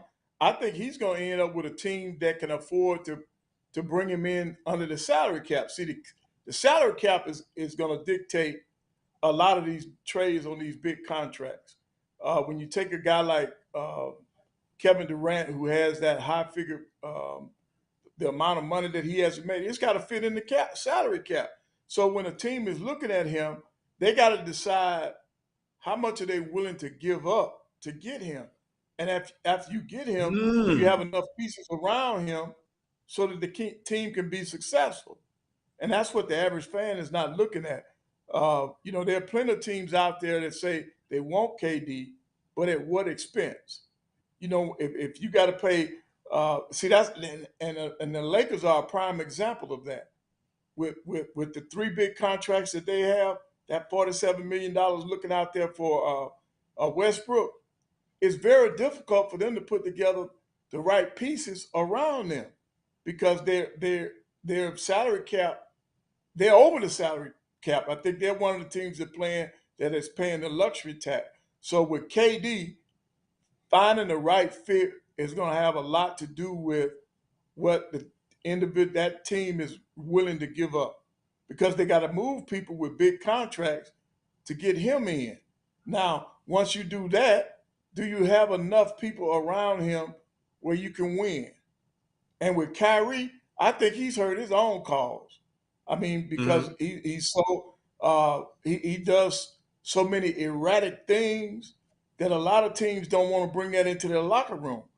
A lot of time in coaching, you can have a great team, but the chemistry in your locker room can tear that great team up. And the way Kyrie has been doing it over the last few years, I think he'll tear up a locker room. So a lot of the teams are looking at that. They keep talking about him going to, well, if he goes to LA, he can't get his normal salary. He's got to take that veteran exemption, which is going to put him between $6 and $9 million. He's not going to get that 30, what he just opted in for. And then I think Kevin Durant is showing the world that enough is enough. He waited until Kyrie opted in, and so he's telling the Nets, if this is the way and the direction that you all going, I don't want to be a part of it anymore. And that's why he asked for his trade, because I think he's given them 3 years to try to get the ship right. And because of what Kyrie has been doing, he's one of the big reasons why James Harden left. They had their big three, but they could not put all of them on the floor because he refused to get his vaccination where he could play multiple games or play games at home, miss most of the season by not playing any basketball. Then they agreed to let him do road games. You can't build chemistry that way. You can't get time in that way.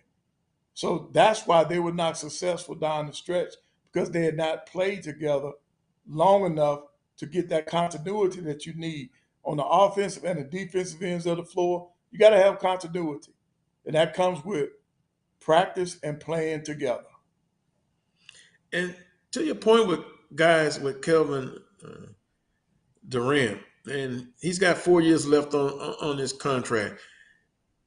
Then for certain teams, they would have to initiate and get a third team to get involved with the contract. So that's a hurdle there. As much as Phoenix and the Miami Heat on his wish list has two, Devin Booker just signed a max deal. You're right. Miami. So let me go back. The Nets in all of this, they want valuable or good pieces back so they can start reshaping their team. So Booker is not going to be in the equation for Phoenix. With Miami, you got Bam with a nice hefty contract. Jimmy Butler. Now you would have to put maybe Kyle Lowry in the trade pieces along with Hero and Duncan Robinson and offer some draft choices, right? Some first round.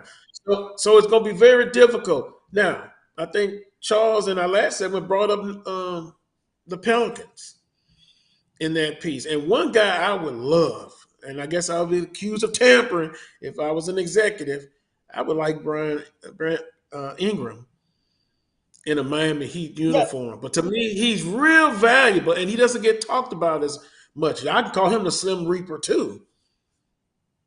Yeah, but see, in a case like with the Pelicans, why would you give up Ingram, who you know is going to be there game after game? You can't bank on Zion Williams being healthy, because he's not doing anything with his body. So, and in order for KD to go to the Pelicans, at what cost? They're going to give up so much that they may not be viable next year. See, that's the problem. When you take a top-notch player like KD and he goes to another franchise, they're going to want more than just draft picks. They're going to want draft picks and players that can help them right away. And when Utah traded away Rudy yesterday, and the amount of draft picks they got for him, that's going to set that bar real high for KD now. That's why it's got to involve multiple teams, because I don't think one team will be able to do everything that needs to be done to get KD. They got to involve other teams. It's got to be signed and trades with other teams. And Charles, and then when you make those trades, whoever he goes to, they're going to be in the mode of win now. No grace period. But Charles, you wanted to make a point. Well, in watching the coverage of the people that, follow the cap and in these type of trades, the Pelicans, KD to New Orleans, in terms of the pathway, the clearest pathway for KD in terms of the teams that are interested is New Orleans, because Brandon Ingram would not be with the Pelicans if that trade is made in which KD goes to the Pelicans. They would give up Brandon Ingram and two other pieces and a bunch of draft picks. But the pathway is clear to make the money work for New Orleans than it is for the other teams. I think Phoenix is out of the mix now, especially with now extending Booker. I think that's out. There was talk of KD to Phoenix, but then the Nets wanted Devin Booker in return. That's not going to happen now. So take that out of the mix. So where are you looking? Utah, perhaps, when they gave up Gobert, does that open it up? Miami's still a possibility. And so, I mean, there's a lot of moving pieces here. And I think you're going to see a lot of other stuff around the league get frozen up a little bit until we see what's going to happen with KD, what's going to happen with Kyrie. Teams are going to be sitting on those assets, because once those two go, then that opens the window for a lot of other pieces to be moved. And Charles, you're absolutely correct. You're absolutely correct. There's going to be a pause, because they got to figure out how those two pieces are the biggest pieces that are out there right now. And when you go back to talking about Phoenix, you got to remember now, they still have not done anything with DeAndre Ayton. They still got. I think he's gone. They got to solidify that. And if he leaves, that's a big contract offer there. That will open the door for KD. But here's my point: if they give up DeAndre Ayton, will they be a championship team? If New Orleans gives up Ingram, will they be a good team? Because he's been, those two guys have been vital in the success of those two franchises. So even though you're adding KD, but you're giving up players that have helped you to get to where you are. And I just think that's a big reach, man. That's a big reach. I don't think Phoenix will be as explosive or like they need to be if Aiden is not there to patrol that middle. If they lose him and add KD, I still don't see them winning the championship. Because you got to look at Chris Paul. He's aging. Booker is there. You saw how inconsistent he was late in the playoffs. So adding another score, where's the defense coming in? Where's the inside scoring coming in when it comes to Phoenix? And then when you go down to New Orleans, Ingram can play all over the place. He can defend multiple positions. So look at what you would be taking away from that squad, even though you're adding KD. That's why I guess that's why these execs are paid so much money, because the pieces that they bring in, they got to fit. They got to fit the team's philosophy, and you got to look at it both ways on the offensive end of the floor and the defensive end of the floor. That's just like a lot of people are saying, well, the Timberwolves have improved themselves. How? When you got two 7-footers, they got to be on the floor at the same time. And that, to me, there's not going to be enough room. There's not going to be enough room for both of those guys to be on the floor at the same time. Even though all you're doing is pushing Towns further and further away from the basket. He can play out there. Right. He can play as a stretch 4, but is that really what they need? Because Rudy Gobert, he's not a scorer. So now you don't have scoring in the block. Now defense, he's going to defend, but where are the points going to come? And then when you look at the pick and roll, didn't he just get exposed in the playoffs? Because he could not play the pick and roll. So see that's why I don't believe that the Timberwolves helped themselves with that trade, because I do not see where the defensive side of the floor, where's the defense coming from? When they put them in the pick and roll, it's going to be a disaster. Well, the other part, Coach, to me is not what they got, but what they gave up. The Timberwolves gave up 4 first-round picks. Yeah. 4. And according to what you're reading, that's just unheard of for a player of that caliber. Right. 4 first-round picks. So you're like the Rams. You got to win right now. And if you don't, then you got a whole bunch of salary and you didn't get to where you need to get to, and then you're kind of starting over again. So that was a risky trade. I also say this about Ayton real quick. I think Ayton is probably going to be out of Phoenix. I think unless Monty Williams and Ayton kissed and made up at the end of the year, it was kind of an ugly ending, to the season for Phoenix as far as Ayton not being in the game. They kind of had words. If they kissed and made up and everything's good, then he might get some of his money. If not, I don't see Ayton returning to Phoenix. I think they'll probably unload him. And I don't hurt their chances. They need him. Exactly. And guys, to your point too, you look at, and Coach Pittaway, you've talked about it, the NBA, as far as guys like Ayton and Rudy, and you saw in the playoffs when the teams they were playing went small. It's not the traditional big man's game anymore. You know what I'm saying? Bam plays center for Miami, but he can defend 5 positions. Rudy can't. Right. Horford can. So the NBA is kind of, I don't want to say downsized, but they've gotten away from the big guys. And you don't necessarily have to have that 7-footer that you put down in the post, although you like to see them go inside a little bit more. But the game has evolved to, a lot of 3-point shooting and like I would call like a European style with stretch 4s and all that. You never had that 10, 12 years ago. Now, moving from that point, which was a good dialogue, these salaries, have you seen them? The salary cap has went up again by $11 million. I mean, these max, hey, you live in a free enterprise, a capitalistic society. I can't tell you not to turn that down, but that leads me to Bradley Beal. The prognosticators were saying, you are nuts. It was your chance to get away. He chose that max contract instead of perhaps they're saying move on to a team where you have a chance to win a championship. So, Coach Pettaway and Charles, at what point do you divide the money? And we see this with older stars. They choose to take less, like in Harden's case, to win championships. Coach Pettaway, how do you navigate yourself through that? Championships versus the monies, or can you have both? Well, I think it's the makeup of the person. They've got to decide as individuals what's more important. Now, in Bradley Beal's case, it's obvious he's saying that the security of his family is more important right now than a championship, because they will not win a championship at the Wizards. The way that team is constructed, there's no way they can win a championship up there. So to him, in his mind, the money was more important. And you know that a lot of guys, I do not blame the guys for getting that money, because all it takes is one injury and it's over with. Your career is over with. So you better get the money while you can. I just think it's so different now.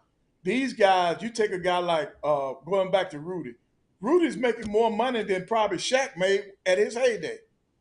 And it's crazy that these salaries that they're throwing around right now.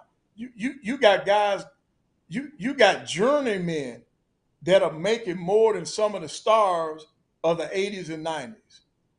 And that's because of the way society has seen the NBA, the way these salaries have gone up. And then a lot of times, every now and then, you'll hear some of those old heads talk about it. You'll see the jealousy come out, because you got these guys who, some of them can't walk and chew gum at the same time, making more money than they ever made. And you talking about some of these guys are NBA Hall of Famers that played, but their salaries did not match their talent.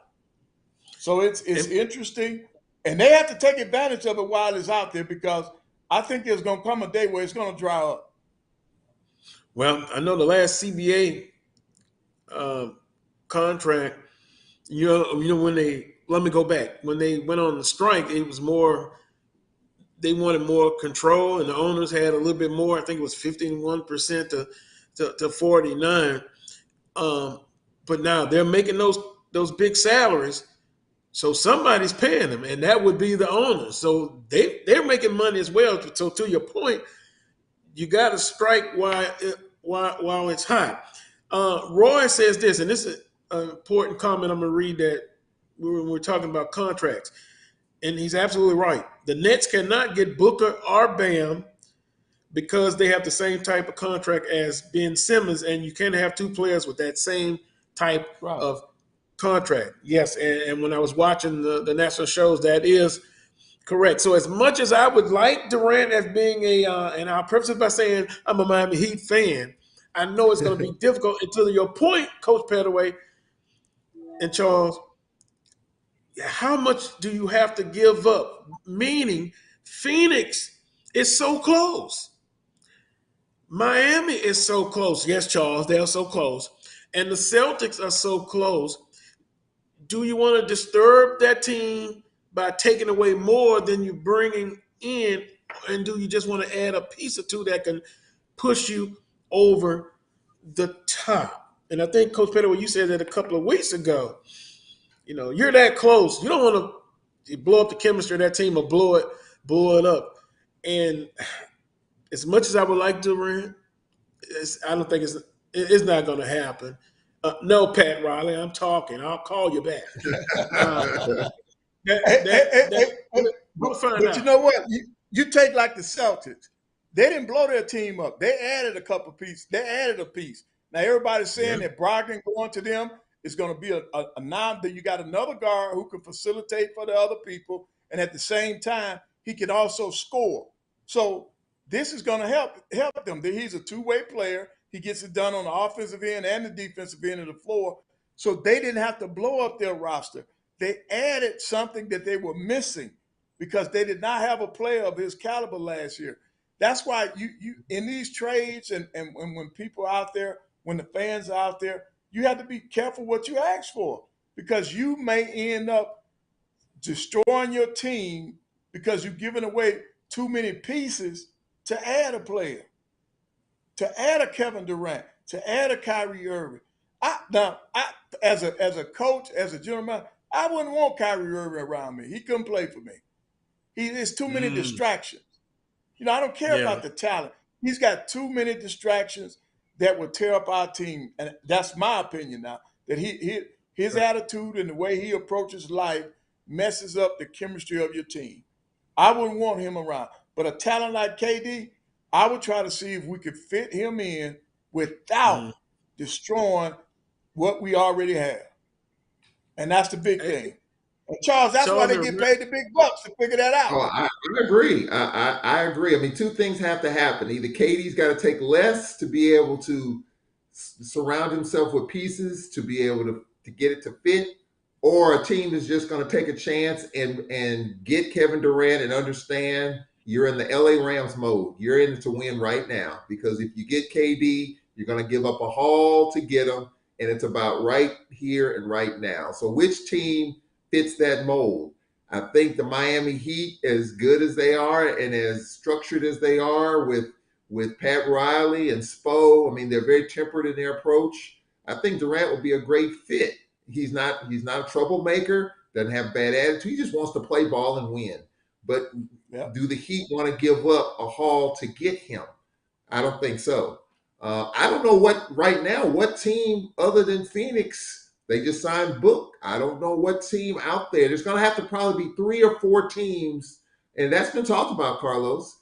There could be 4 teams involved for Kyrie and or KD to make this trade fit because you're going to have to give up so much, but with 4 teams involved, you're not giving up quite as much. So I think that's what you're going to see next. How many teams, maybe a 5th team could be involved in this thing because there's so much money. Yes, I mean, yeah, that's a possibility. I don't think it's going to be 5, but I think 4 for sure for KD or Kyrie, regardless of where they go, because there's so much money out there, and you don't want to give up the store. But with 4 teams involved, you don't have to give up the store. You might have to give up a couple of shelves, but not the whole store for sure.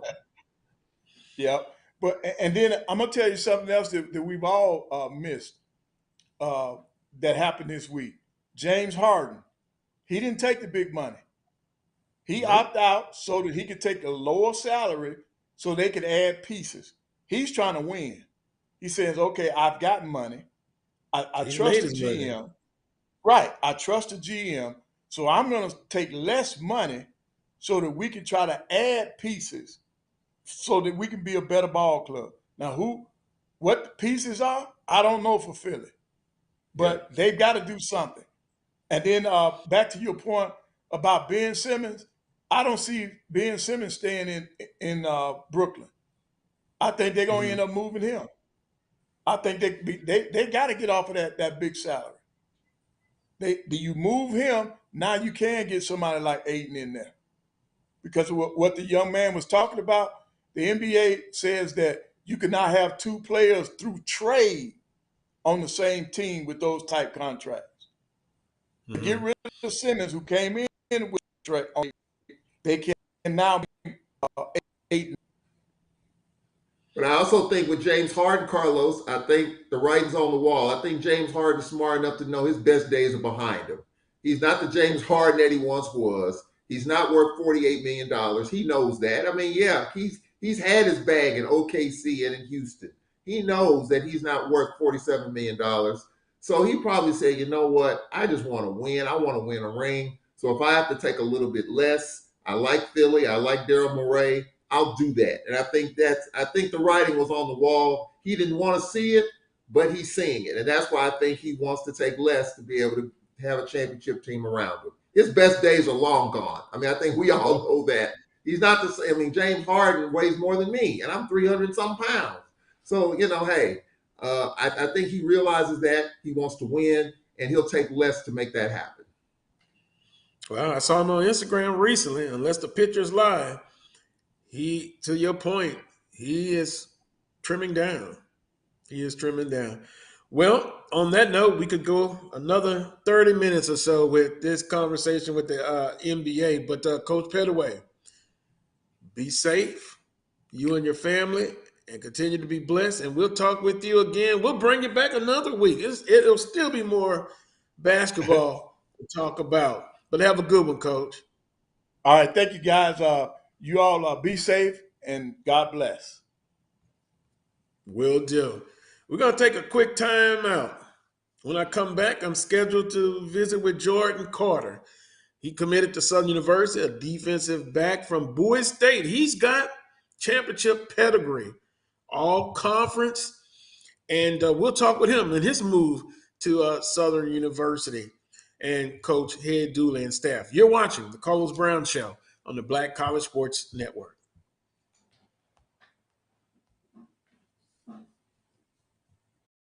Charmin Ultra Soft has so much cushiony softness, it's hard for your family to remember they can use less. Sweet pillows of softness. This is soft. Holy Charmin. Oh, excuse me. Roll it back, everybody. Sorry. Charmin Ultra Soft is so cushiony soft, you'll want more. But it's so absorbent, you can use less. So it's always worth it. Now, what did we learn about using less? You gotta roll it back, everybody. We all go. Why not enjoy the go with Charmin? Are you ready? It's time. The inaugural Urban NerdCon is coming to Montgomery, Alabama, July 29th through the 31st. Blurs, nerds, and geeks from across the universe will converge on the capital city to see celebrity guests such as The Last Dragon, Tybach, Megan Tandy, and voice actor Dave Fennoy. Hey, how you doing? I'm voice actor Dave Fennoy with a shout out to all my geeks, freaks, and urban nerds. Just want to let you know I'm going to be there and I want to meet you at the Urban NerdCon Gaming and Cosplay event. It's happening July 29th through the 31st in Montgomery, Alabama. Hope you want to meet me as much as I want to meet you. So join us by visiting theurbannerdcon.net for ticket and vendor information. This will be the premier blurred event in the universe. Theurbannerdcon.net. Our heroes, our villains, our stories, everyone's con. See you there. For 200 years, Montgomery, Alabama has been making history by people who had the courage to stand up for change. Today, this riverfront city has been reborn, embracing the past and looking forward to the future. From the National Memorial for Peace and Justice to the stage of the Alabama Shakespeare Festival, this is where history was and is made. We are proud to call Montgomery home, and together, we can be the change. Have you had your Earth Blend coffee today?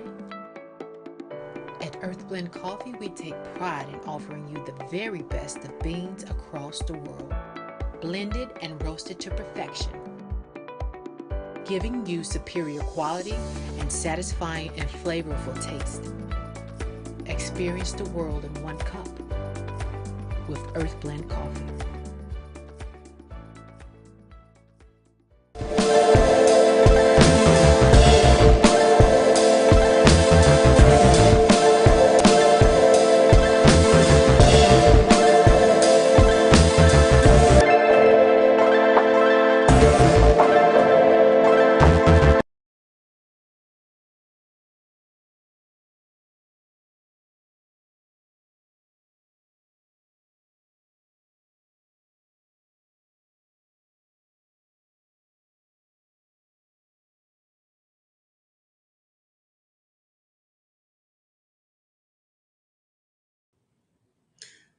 Welcome back to the Carlos Brown Show right here on the Black College Sports Network. Going to now visit with Jordan Carter. He is a defensive back that committed to play for Southern University. Comes from Bowie State. Multiple championships on the CIAA level. Jordan, good afternoon to you. How you doing? How y'all doing today? We're doing fine. Can I get you to talk up a little bit more? Yeah, how y'all doing today? Can you hear me now? All right. Yeah, much better. Talk about the decision to come to Southern University. As I stated, championship pedigree, Bowie State. Coach Wilson leaves it, go to Morgan State. But just kind of talk about your journey to now coming to Southern University to play football for Coach Dooley and the staff. Yeah, so my recruiting process was really different for me as far as just getting the transfer portal late. I had a couple schools that I was talking to as far as interest wise, and I just felt like Southern was the best fit for me. Something that Coach Dooley and him and his staff have is a family oriented coaching staff, and it's very genuine. It's nothing forced, and they're gonna tell you how it is and just be straight up 100 with you, and that's what I appreciated from him and his staff. When I went down to visit, it was a family oriented environment, family feeling. So I felt like this was the best way for me to grow as a player and as a man. So definitely great relationships. I look forward to building for sure. So we had Braxton Blackwell, who was on earlier, a long snapper that's going to play for Southern University, and he mentioned something what you just said about the family atmosphere. Was that important for you in that situation? You know, felt like it was family for you. Yeah, definitely. It was definitely important for me. Only as far as for me, I'm coming from 18 hours away, so it's like I need to feel some type of that family bond that I'll be missing at home. So that was definitely important for me. That's been important as far as even my visit at Bowie. So my time at Bowie definitely got to have that family oriented feel for sure. Now you and also your teammate is committed to play for Southern University. Uh, at Bowie State, very successful, multiple championships. Do you think that's an advantage or good for you coming from a championship pedigree program like Bowie State, coming to Southern University, who has a rich tradition? They have won championships, and they're looking to get back there with a new coach who's not who's familiar with Southern University. How important was that? Does that give you an advantage, you believe? I don't feel like it gives me an advantage. However, I do feel like I can bring a lot to the table and to the program as well. Coach Dooley is already accustomed to winning, and so is Southern University. So I feel like by me bringing my knowledge and I know what it takes to win a championship, then we can only build from there. We can't stay stagnant. So as long as we continue to build our relationship between the team and that camaraderie with each other, I feel like the sky will be the limit for us. And Jordan, at Bowie State and playing for championships on the field, what would you consider your strengths? For me, strengths, I would say like playing in the box as well as playing one-on-one.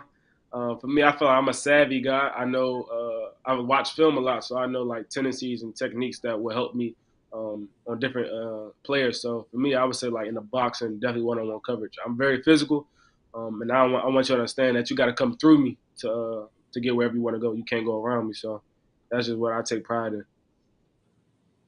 Now, I bet, and I've asked others who've transferred into the program, and you mentioned that you watch a lot of film. Have you had a chance to watch Southern's football games the previous year or two? Yes, I have. Yes. Your thoughts? I'm just interested. So Your for me, thoughts? What you saw? no, they're definitely a great football team. Definitely a great football team. Can't take nothing away from. The only thing for me is just we could just build on what they had in the past. So it's not like I'm coming in to change around our culture or nothing. I'm just coming to build upon what the Coach Dooley and what the staff before him had. So there's nothing really more for us to say about that as far as that aspect. I'm just coming in with a chip on my shoulder and coming as humble as I can as possible.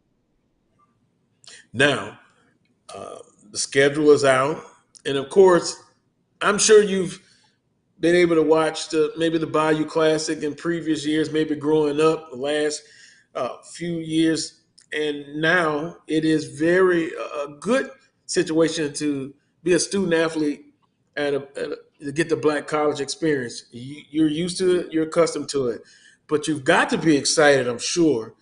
Looking at that schedule now, get to play, oh my God, the Jackson State, Charles Edmond, who will come in with a question or two, I guess, Alcorn State. How exciting, how excited are you looking forward to play in the league against other competition?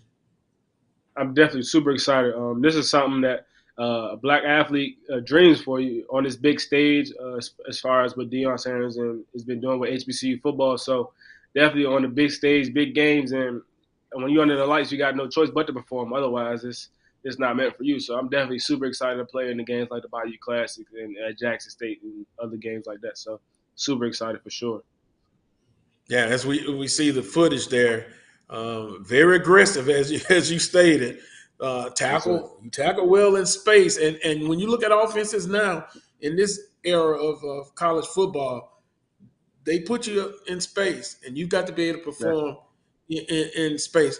Charles Edmond. Yeah, and you talked about the big games. I mean, you got a big one, LSU too. Playing LSU. That's a huge game in the SEC. Talk a little bit about coming into the SWAC and what you knew about the SWAC conference before coming to Southern University. Did you follow SWAC football when you were at Bowie State? I knew a little bit of it as far as like I said, what Coach Deion was doing over at Jackson State and just the publicity and the spotlight that he was bringing to the SWAC conference. But other than that, as far as me being at Bowie, I really wasn't paying too much attention. I was more so locked in on where I was and where my feet were at the time at Bowie State and just trying to chase championships and building a national championship run there. So for me, it wasn't like really a focus for real. But when I entered my name in the transfer portal, it was something that I acknowledged and ran upon. Talk about that a little bit, because I'm always anxious from when players transfer. You don't get a chance to talk to those players that do transfer from the school that you were. What's that process like? Entering in the portal and then selecting your school, and then the process. I know you got a lot of people in your ear. During that process, what is that like from a student athlete perspective? It's really like a free agency, to be honest with you. You're put in a position to where you can now choose a school on a division that you want, or that the coaches see you at as in the best fit. So the portal is like it's almost maybe 7,000 athletes in it, and I was blessed upon, but in the first month to receive some accolades and stuff like that. So I'm just blessed, but it's definitely it's not built for everybody. I can say that. You got to understand what you are and like what your background is as far as athleticism. So it's real tough. I'm not gonna lie to you. It's tough for them for sure. What's the toughest part about that process? For me, I would say just a waiting game. You don't know where you're going to end up, because some people are like in the portal and they're here for years, so they just run out all their eligibility. However, so I would say definitely the waiting game and just the unknown, the uncertainty of where you're going to end up, and you're just eager to play somewhere, to call somewhere home. So I would say that's definitely the toughest part about that. Visiting with Jordan Carter, he's committed to play for Southern University, transferring in from Bowie State of the CIAA. Jordan, to piggyback on what Charles was talking about, how many visits did you make? Was it fewer than 10? Was it more than 5? I took other one visit to Southern University. I just took one, and I felt like this was the best place for me. Yeah, I just took one. Yeah. That is interesting, because you don't know, and that's why I asked, because I know some have gone into the transfer portal, then they'll commit to a school, then they decide not to, then they open up their process back up. I'm willing to bet that, of course, you talk to your family and your parents about the move, correct? Yes, definitely. And for me, it was more. I got in the portal at a late time. It's for like end of May, so I wanted to choose a school that felt comfortable as well as in a timely manner, because I understand I just want to build that relationship not only with the coaching staff, but with the players as well. Because at the end of the day, it's 11 people on the field, and you got to trust that your brother next to you is going to make the best decision for your team. So that was definitely important for me to make a decision in a timely manner and to start getting down there and get to work with the guys for sure. So definitely. Now, Jordan, I've asked other guests, when you came down on your visit, you from the I guess I can say the East Coast. Was there a big culture shock coming on your trip down to the Deep South, or it wasn't? For me, I would say the Southern hospitality was real. That's the first time I really started to notice it when I came down to Mhm. Louisiana. But other than that, I feel like a culture shock, not really, only because I've been blessed to travel playing sports all my life. So I wouldn't really say it was a culture shock, but definitely the Southern hospitality is definitely real. I definitely got that firsthand. Yeah, that's interesting, Charles. I always like to ask because uh, diversity, being different. That's a good thing to me. When you go to geographical different areas, like when Jordan, I go to Atlanta. It's Mhm. in the deep south, but it's different than Definitely, Louisiana. So definitely. that's why I was wondering about that. The heat is definitely different in Louisiana. Well, The heat is I didn't want to say definitely that, Jordan, but you're correct. The yeah, humidity. heat is definitely different. For sure. But you're young, so you can deal with it better than perhaps me and Charles. We're getting up there. We're middle age. Yeah, definitely. Now, with that being said, uh, the staff, you got a chance to meet all of the staff. I mean, even that, you have to bond with them. How important was that, Mhm, talking with everybody?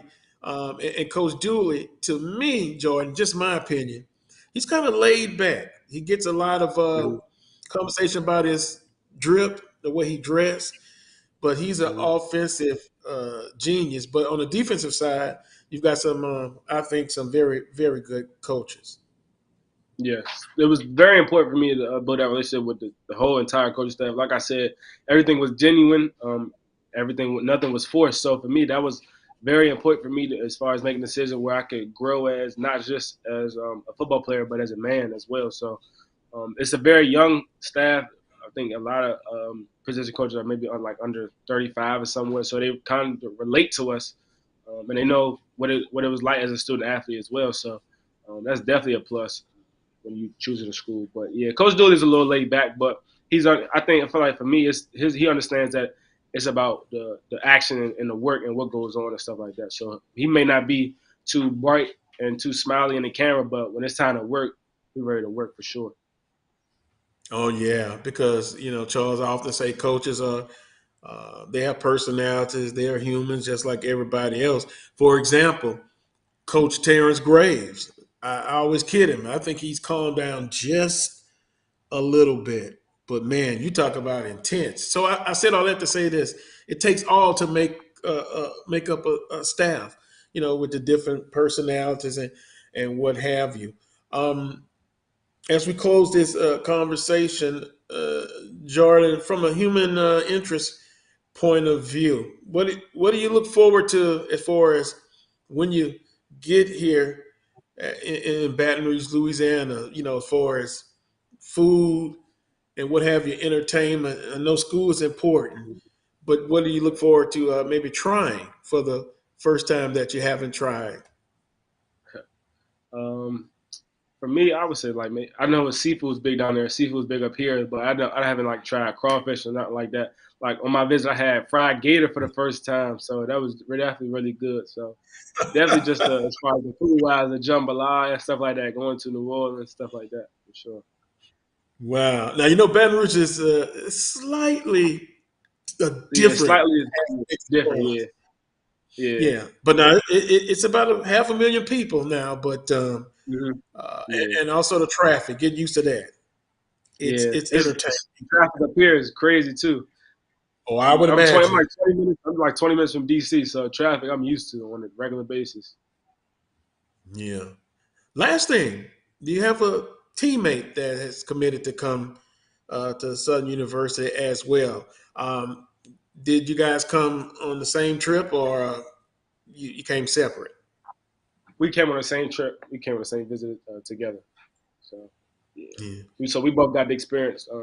Definitely had a great experience together, and we feel like this is the right place for us to succeed and excel in the next two years for me and 1 year for him. So definitely. Yeah.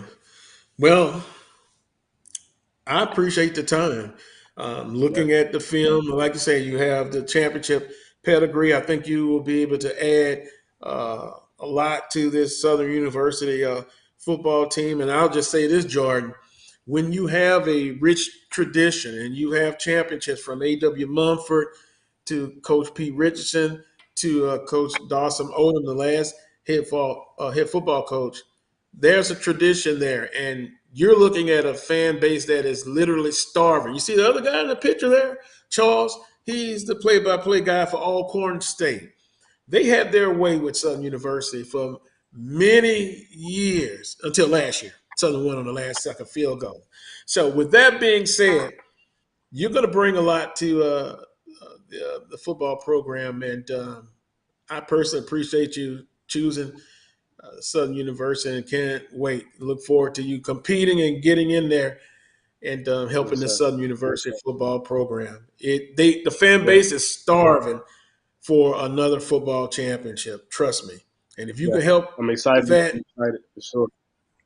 Yeah, and also, I was able to text with your mother. She's excited about coming down again and being a part of the football. So I think it's a match made in heaven. I'll end it on that. Yeah, definitely. God works in mysterious ways, and this was just a natural feeling for us and natural place for us to be. So it definitely works in mysterious ways, and this is a blessing for sure.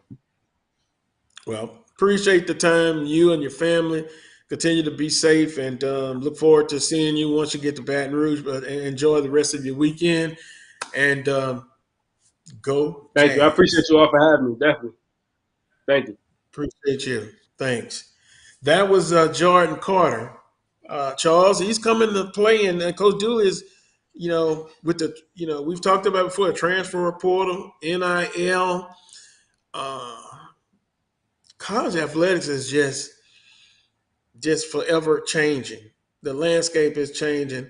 And Coach Dooley and the staff, not just them, but all the coaches, when they get someone from the transfer portal, it's almost like you got to do a background check, not only athletically, but off the field. And so it's got to be a good fit.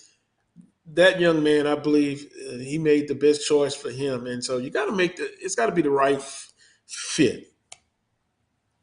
It's called doing your due diligence. And I think that's the key to it. Coach McNair talks about it as well, how they really dig into a kid's background that they're looking at that's in the portal. We've got quite a few players here on our roster at Alcorn from the portal. Our number one running back, probably number two running backs from Syracuse, one of the top running backs on that program before he transferred. So, Coach McNair does his due diligence. I'm sure Coach Dooley, first-year coach at Southern, trying to do the same thing. The transfer portal, for all we talk about it, it can be very beneficial for you if you get the right players at the right time that are the right fit. And I think what you're seeing at Southern, clearly, Coach Dooley is doing just that. Well, on that note, before we get out of here, appreciate everyone for watching. Let's go in the chat room quickly, very quickly, because I know the producer Melanie is saying, "Come on, Mr. Brown, let's hurry up. Let's get out of here." Well, Chuck Hunt, appreciate you watching. Sean, Derek Perkins, Jamar Scott, good afternoon. Also, Edwin Dwight Moore, G. Boone Holly, appreciate you. Who else? Terrence Graves, appreciate you watching. And we'll say everyone else. Willa Brown watching, BJ Caesar watching. We appreciate it. And Avis Heath, Charles Avis he was watching. George G. Anthony, Varick Williams, and of course, Roy. Appreciate everyone for watching. Charles, I'm going to go get a little rest now and get me some tea. Yep, I'm looking at the skies outside. It looks like it's going to rain a little bit. And believe it or not, Carlos, we have 8 weeks until week 0, and SWAC Football Media Day is right around the corner. Looking forward to it. Well, I got to get ready to get my predictions, my predicted order of finish and all of that. Jackson State fans are still riding me pretty hard. Yes, I picked them fourth in the East. What was I thinking? What was I thinking? Did I let the emotions get the best of me? I can't be objective when it comes to JSU. No. I like to beat. No, I think, you were, and I didn't have a lot of high expectations either. I mean, you Well, had come on, Shador fourth, Sanders. Charles. Come on. What was I Yeah, thinking? well, I mean, you have to look at Glass. You obviously have to look at FAMU, bringing a lot of players back, obviously. But I mean, I don't think anyone expected what we saw last year for them to do what they did, and the ascend was that quickly. I thought it would be some growing pains. I thought Shador Sanders would be a freshman and play like a freshman, but he did at times. But in some important games like Southern University, he made some pretty good throws and pretty good, he was pretty good. So, what we'll see in the sophomore season, we'll see. But I think a lot of people expected this to be a kind of a learning experience for Jackson State and for Shador Sanders and for Coach Sanders. But it didn't turn out that way. So I don't think you're wrong, because I didn't have the great expectations either. I'm wrong too.